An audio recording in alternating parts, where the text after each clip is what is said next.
The house was quiet except for the soft hum of the fridge and the slow, uneven breathing of his 5-year-old daughter Lily, asleep on the couch beside him.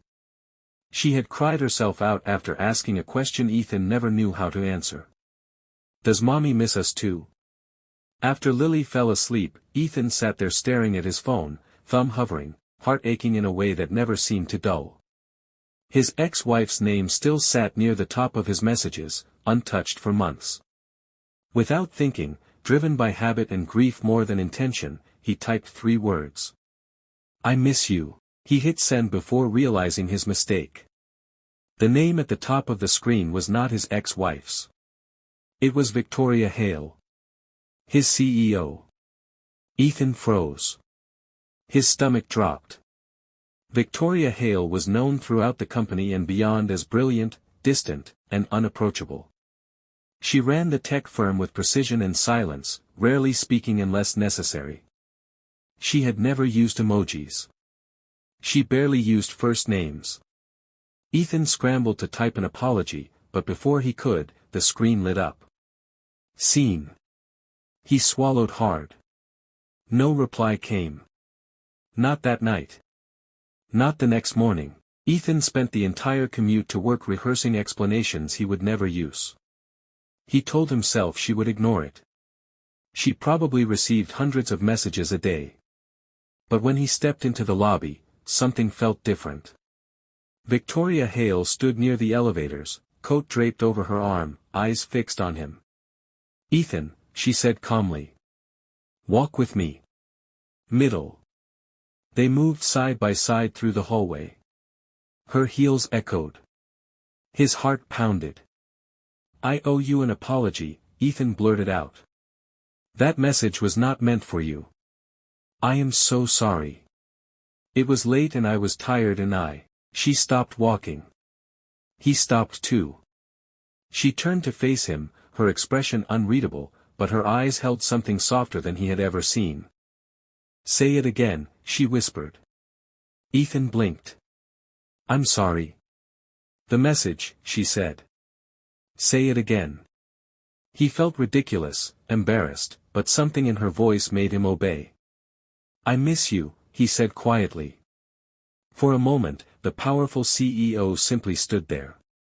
Then her breath caught. One hand tightened around her coat.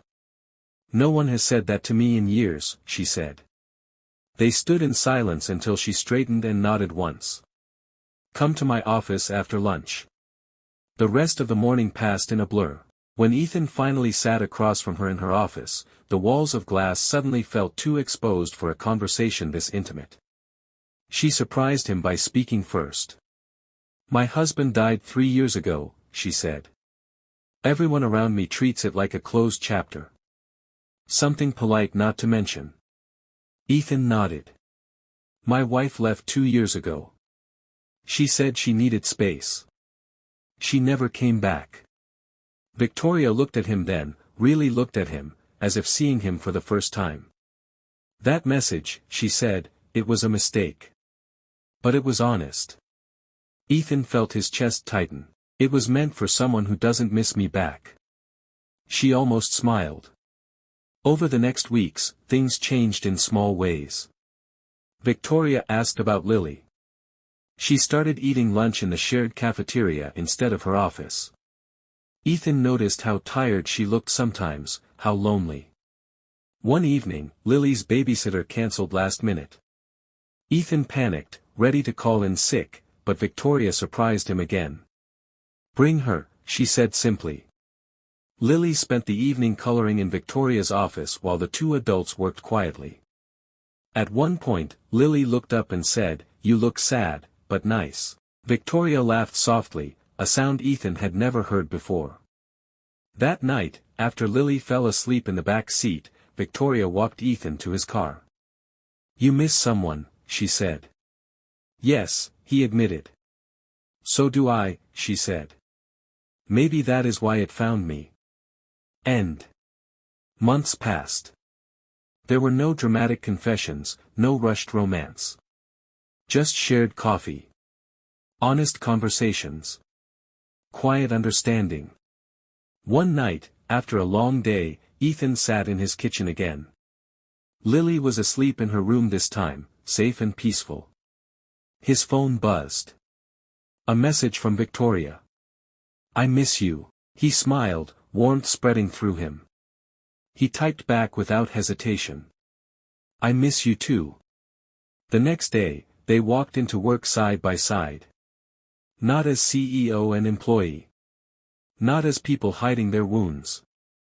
Just two souls who had found each other through a mistake that turned out to be the most honest thing either of them had said in years.